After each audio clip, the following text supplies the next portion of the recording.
les plus progressistes, tout le monde s'accordait qu'il fallait absolument dégeler les frais de l'éducation. Rappelez-vous, hein, tous les commentateurs du Devoir, parmi les plus progressistes, hein, pensez à n'importe lequel des éditorialistes du Devoir, parmi ceux qu'on aime, qui sont un peu moins, je dirais, achetés à l'idée du marché que les autres, même eux étaient d'accord avec en tête de file Michel David, que là, ça n'avait pas de bon sens, qu'il fallait dégeler les frais de scolarité. Or, aujourd'hui, 3 ans après le printemps de 2012, maintenant, dans les débats alentour de l'éducation, on parle ouvertement de la gratuité de l'éducation, et de ça que je vais vous parler. Pourquoi c'est bon pour une société? D'abord, sans aller dans des démonstrations, disons, immédiates ici, une chose peut être très utile pour en mesurer les conséquences. Il y a des pays dans lesquels l'accès à l'éducation est soit complètement, soit pratiquement gratuite, à l'université. Hein, vous connaissez ces pays-là, c'est la plupart des pays scandinaves, en fait, tous les pays scandinaves et la plupart des pays de nord de l'Europe, avec en tête de liste l'Allemagne. Mais il y a même, par exemple, la République tchèque. Mais prenons l'exemple des pays scandinaves. Or, qu'est-ce qui arrive aux pays scandinaves? Couplé à d'autres mesures. Parce que ce n'est pas uniquement ça, c'est que dans les pays où on fait ça, c'est qu'il y a une vision de la société couplée avec l'importance de prélever des impôts à un niveau adéquat, nécessaire pour rencontrer les responsabilités d'un gouvernement, d'assurer un filet de services sociaux qui profitent à l'ensemble de la société. L'éducation est gratuite également. Or, dans ces sociétés-là, on s'est rendu compte, on peut au moins les considérer comme un laboratoire sur les 10 dernières années, que c'est les sociétés également qui s'en tirent le mieux sur le plan économique. Vous savez qu'il y a eu des crises répétées depuis au moins 20-25 ans, des crises avec des cycles de plus en plus rapprochés, on a des difficultés. Il y a eu celle de 2007-2008 qui continue à faire mal à l'économie de l'Europe. Chômage, baisse du niveau de vie, baisse de la capacité du pouvoir d'achat des gens. Mais quand tu regardes et tu compares les pays d'Europe du Nord, c'est-à-dire surtout les pays scandinaves, le Danemark, la Finlande, la Suède et la Norvège, ces 4 pays-là, où, incidemment, il y a des niveaux d'impôts plus élevés, il y a des services publics plus universels, plus généreux, plus largement accessibles à l'ensemble de la population, et en plus, il y a une éducation gratuite, ou presque gratuite, jusqu'à l'université. D'accord? Or, ces pays-là, dans tous les indicateurs économiques, sont toujours dans le peloton des 5, 6, 7 pays les plus qui ont les meilleurs indicateurs, d'accord? Qui ont le plus grand succès. De temps en temps, on trouve, par exemple, quand on mesure le revenu moyen par habitant, tu vois de temps en temps des trucs comme l'Arabie Saoudite, le Koweït. Bon, là, évidemment, quand tu vois ça, tu deviens un peu sceptique, tu dis, hey, l'Arabie Saoudite, parmi les meilleurs, mais c'est que parfois les chiffres sont trompeurs. Oui, l'Arabie Saoudite, revenu moyen par habitant est très élevé, mais c'est un pays terriblement inégalitaire, où il y a des milliers et des milliers de gens qui vivent dans des conditions d'exploitation, de non-droit, dans une dictature religieuse digne du Moyen-Âge, et encore pire. Mais comme il y a des princes et une petite minorité qui gobent des milliards de dollars, divisé par le nombre d'habitants, ça fait des revenus élevés. Mais c'est très inégalitaire. Alors, il y a d'autres indices qui permettent de venir rectifier ça, les indices Gini, en fait, d'autres manières de voir, qui fait que quand on creuse, on s'aperçoit que non, dans le fond, si on exclut ces espèces d'anomalies-là, de pays très inégalitaires où il y a d'immenses fortunes puis des gens très très pauvres, ben, les seuls pays vraiment qui s'en tirent bien et dont les économies ont traversé avec le moins de dégâts les diverses crises économiques, notamment la très grave qu'on a connue en 2007-2008, où les gens ont été moins touchés, les services ont été moins touchés, le niveau des gens n'a pas baissé, c'est les pays scandinaves.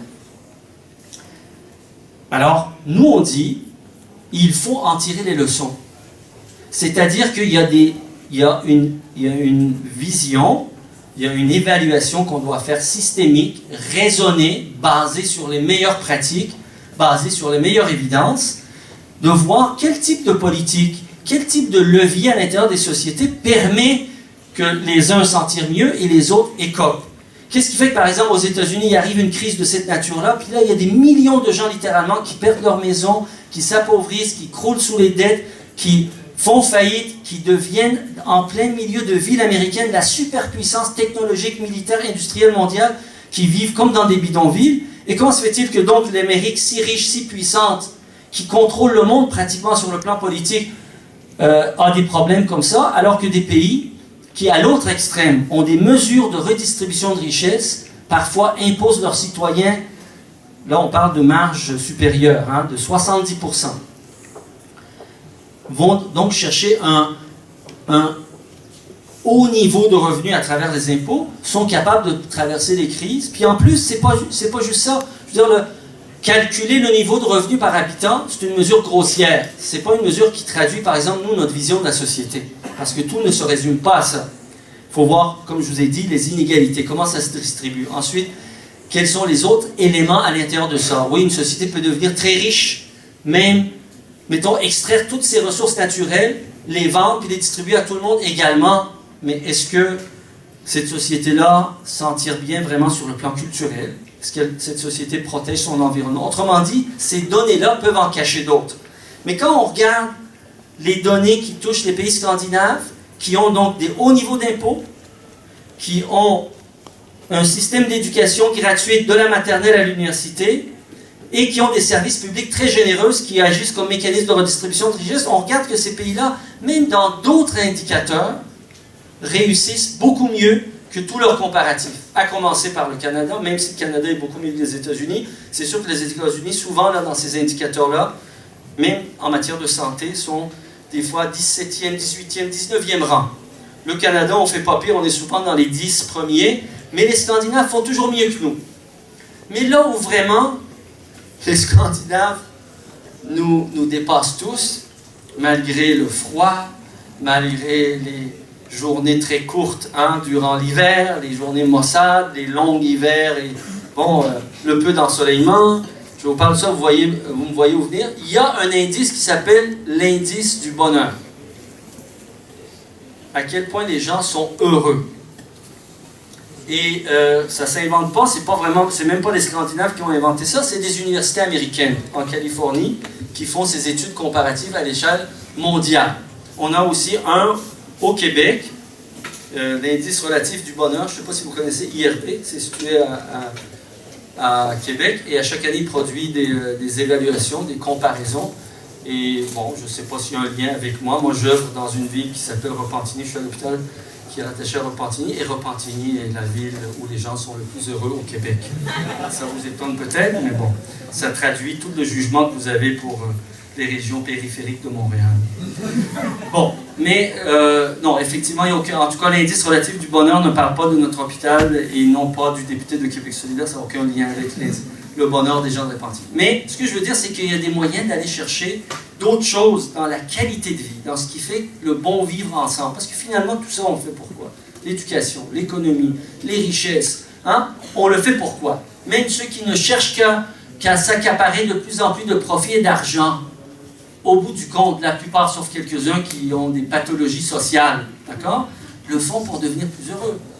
Le font pour se donner les moyens de leur bonheur, de leurs aspirations. Donc, c'est le fun que des universitaires aux États-Unis, en Californie, où on fume de bons produits, je pense légal, je ne sais pas la Californie, c'est légal? Bon, bref.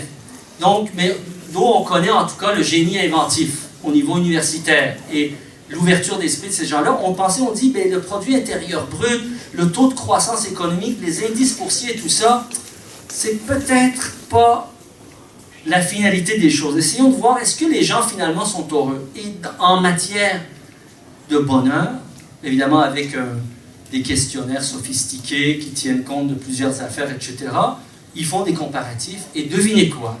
Dans des pays où pourtant les gens sont lourdement imposés, où ils doivent remplir un rapport d'impôt qui fait à la fin que certains payent jusqu'à 70% de leur tranche de revenus supérieurs en impôts, et les gens sont plus heureux aussi. Comprenez-vous ça? Un pays où on paye plus d'impôts, mais où les gens sont plus heureux.